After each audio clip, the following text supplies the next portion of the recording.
청취자 여러분, 안녕하세요. 날마다 수많은 뉴스들이 정신없이 쏟아지는 요즘입니다. 그래도 먼 옛날 종이신문으로 매일매일 새로운 소식을 접하던 때를 기억하시죠? 지금은 기억이 가물가물한 그 시절, 옛날 신문에 실린 뉴스를 다시 만나보는 시간입니다. 오늘은 1968년 1월 23일자 동아일보 7면에 실린 기사를 함께 살펴보겠습니다. 오늘 이 기사를 처음 읽으셨다면 아마 등골이 서늘해지실 겁니다. 그 시절을 직접 겪으신 분이라면 그때의 긴장감과 공포가 고스란히 되살아나실지도 모릅니다. 지금으로부터 57년 전 바로 그 숨가쁜 한겨울의 이야기입니다.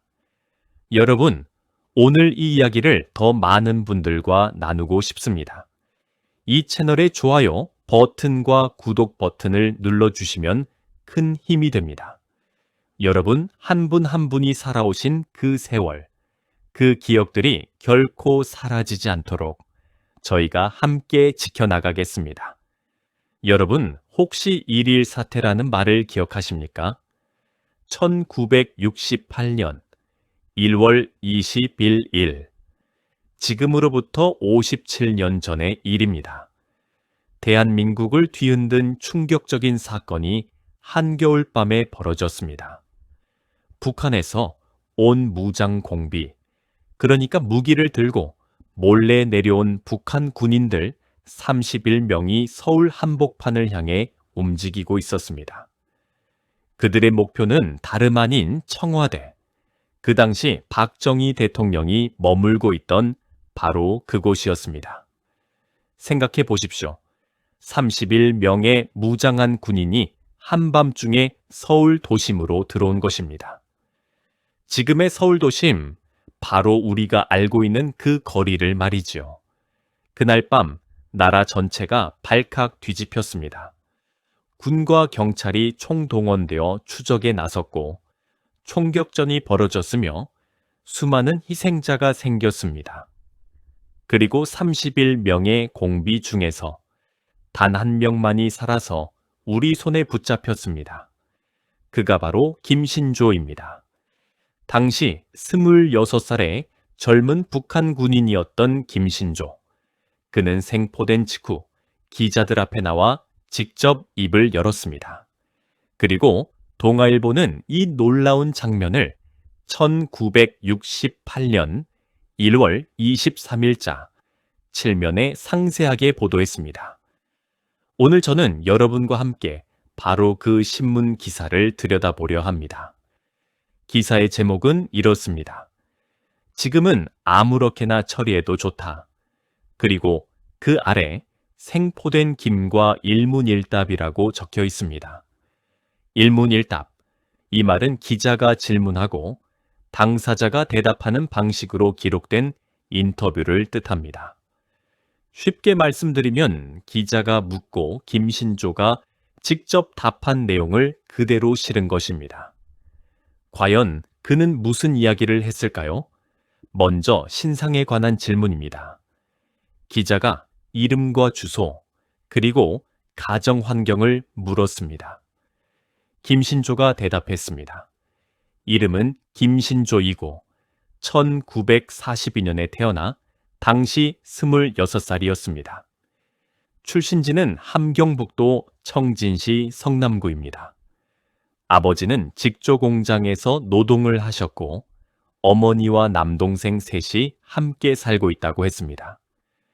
여러분, 잠깐 이 사람의 이야기를 개인적으로 한번 생각해 보십시오. 그는 1942년 청진에서 태어났습니다. 어린 시절 전쟁을 겪고 분단된 나라에서 자랐을 것입니다. 아버지는 공장 노동자이고 어머니와 동생 셋이 있는 평범한 가정이었습니다. 그런 그가 어떤 경로로 31명의 무장 침투 부대에 들어가게 되었을까요? 북한의 군인이 된다는 것, 특히 그 시절 북한에서 특수훈련을 받는 군인이 된다는 것이 어떤 의미였는지 우리는 다 알지 못합니다. 하지만 그 청년이 서울에서 붙잡혀 기자들 앞에 앉았을 때 그는 어떤 마음이었을까요? 잠시 그것을 생각하며 이야기를 들어주십시오. 기자는 다음 질문을 이어갔습니다. 침투 경로를 물은 것입니다. 이 부분이 오늘 기사에서 가장 상세하게 기록된 부분입니다. 김신조가 말했습니다. 연산기지를 출발하여 16일 오후 2시에 출발해서 17일 밤에 38선을 넘어 비무장지대를 통과했다고 합니다. 그리고 18일 새벽 깊은 산속 한 지역에서 잠시 머물렀고 임진강을 건너 산을 타고 움직였습니다. 그들은 그 추운 겨울에 한밤중에 강을 건너고 산을 넘었습니다. 1월의 임진강은 얼마나 차가웠을까요? 발이 얼어붙는 혹한 속에서도 그들은 멈추지 않았습니다. 이어서 김신조는 계속 말을 이었습니다.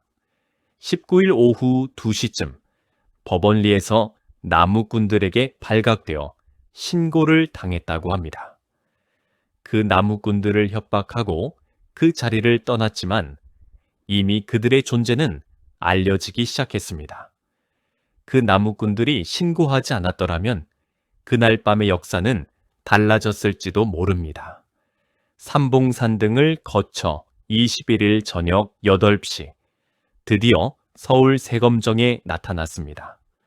세검정. 여러분 혹시 세검정이 어디인지 아십니까? 지금도 서울에 있는 동네입니다.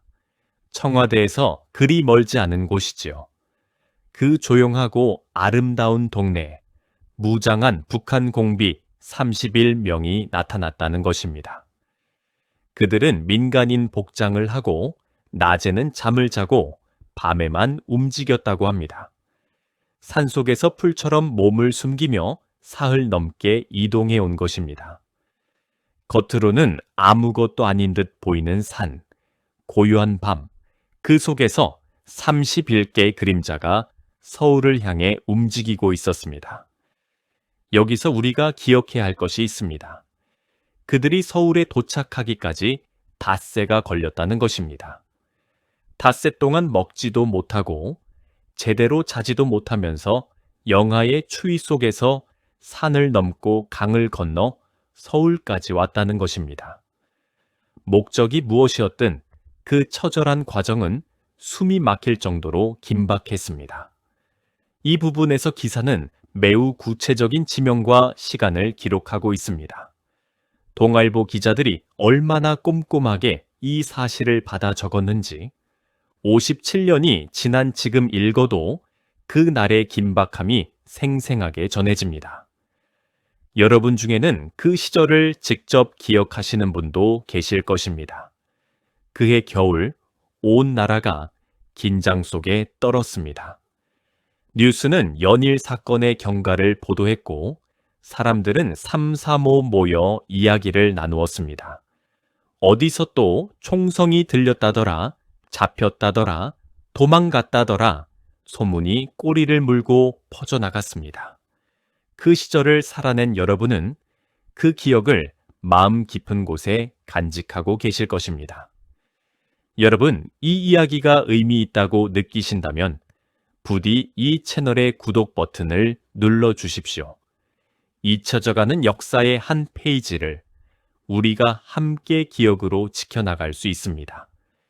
이 채널을 통해 더 많은 어르신들이 그 시절을 함께 떠올릴 수 있도록 구독과 좋아요가 작은 씨앗이 되어줍니다. 그렇다면 기자는 다음으로 무엇을 물었을까요? 침투 경로에서 아무 장애도 예정된 대로 침투하는 데 변경이 없었느냐고 물었습니다. 김신조의 대답은 간단했습니다. 침투로 변경도 없었고 아무 장애도 없었다.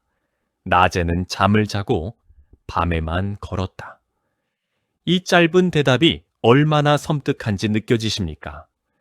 무장한 31명이 닷새 동안 아무런 장애 없이 서울 한복판까지 침투했다는 것입니다. 아무도 몰랐습니다. 아무도 막지 못했습니다. 그날의 대한민국 안보 상황이 얼마나 허술했는지를 단적으로 보여주는 대목입니다. 물론 이후의 이 사건은 대한민국의 방어 태세를 근본적으로 바꾸는 계기가 되었습니다만 그 사건이 터지기 전까지는 이런 일이 가능했다는 것이지요. 다음으로 기자는 무장 장비에 대해 물었습니다. 김신조는 이렇게 대답했습니다. 각자 소케이관 단총 한정씩, 소채권총 한정씩, 수류탄 8발, 대전차 수류탄 1발씩을 가지고 있었다고 했습니다. 31명이 이 무기를 모두 지니고 있었다면 그 화력이 어마어마했을 것입니다. 청와대 경호 인원과 맞닥뜨렸을 때 얼마나 치열한 교전이 벌어졌을지 생각만 해도 아찔합니다. 그리고 마침내 기자는 가장 핵심적인 질문을 던집니다. 지금 심경은 어떻습니까? 긴 침묵이 흘렀을지도 모릅니다. 아니면 너무나 태연하게 바로 대답했을지도 모릅니다. 우리는 그 현장에 있지 않았으니 알 수 없습니다. 하지만 신문에 기록된 그의 대답은 이러했습니다. 아무렇게나 처리해도 좋다. 여기 인민들에게 대해서는 많은 죄를 지었다. 남은 인원들의 기습 가능성은 모르겠다.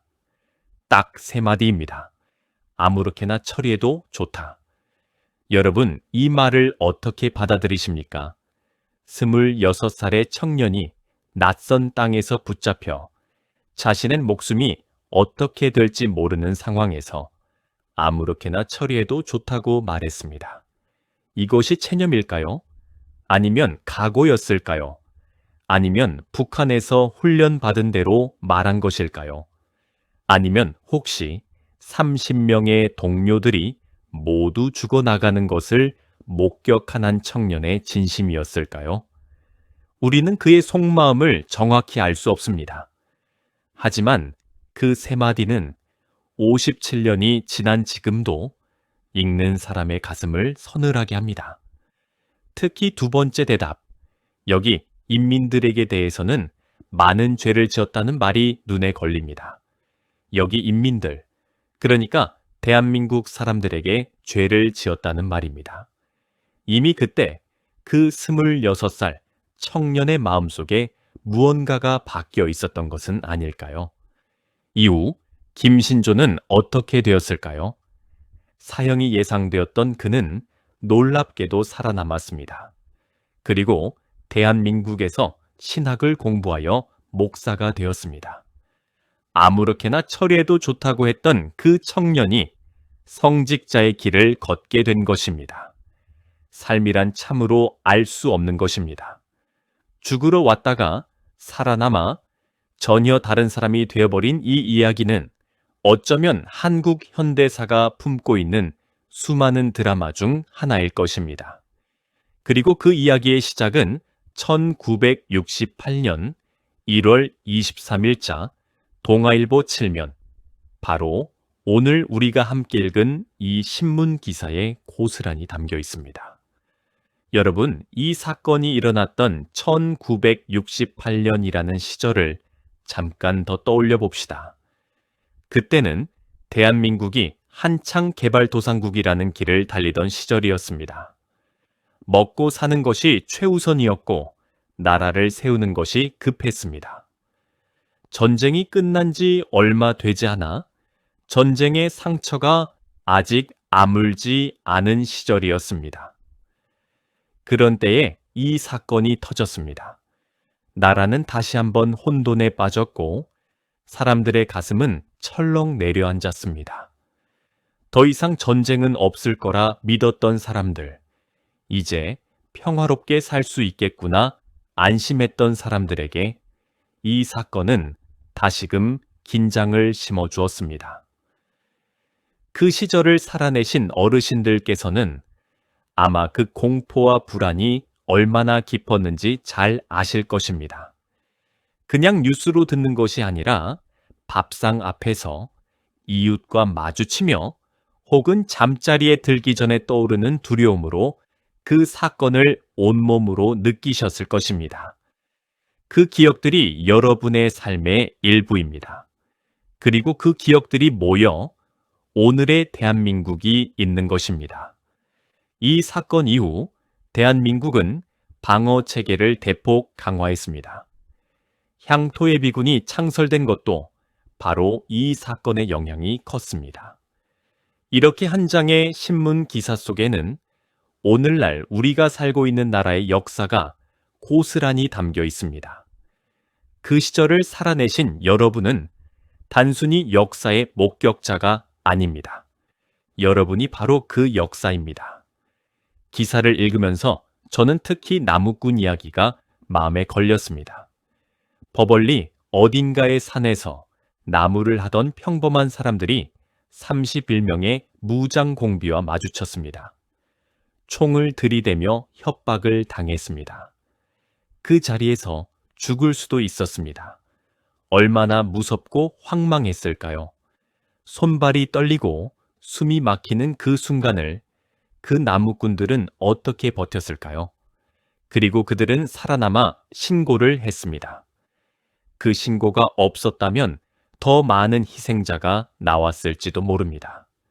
이름도 알려지지 않은 그 나무꾼들의 용기가 역사의 물줄기를 조금이나마 바꾼 것입니다.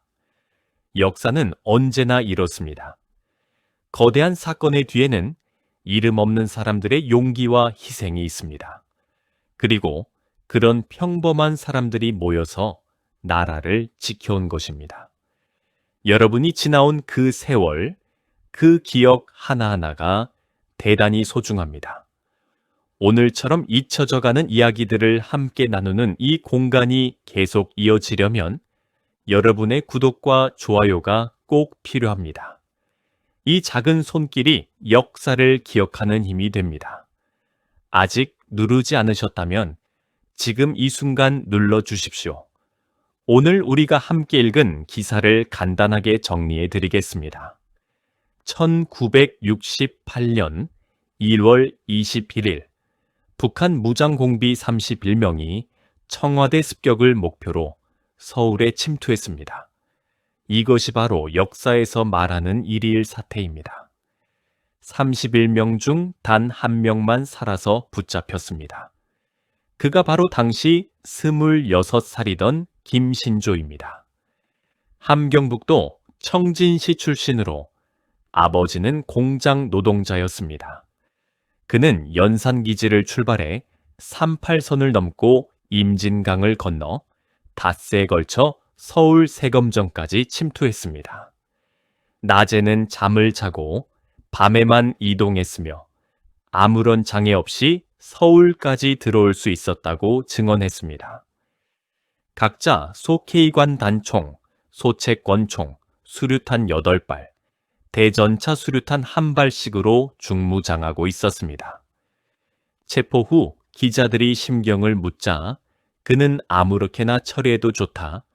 여기 인민들에게 많은 죄를 지었다고 말했습니다.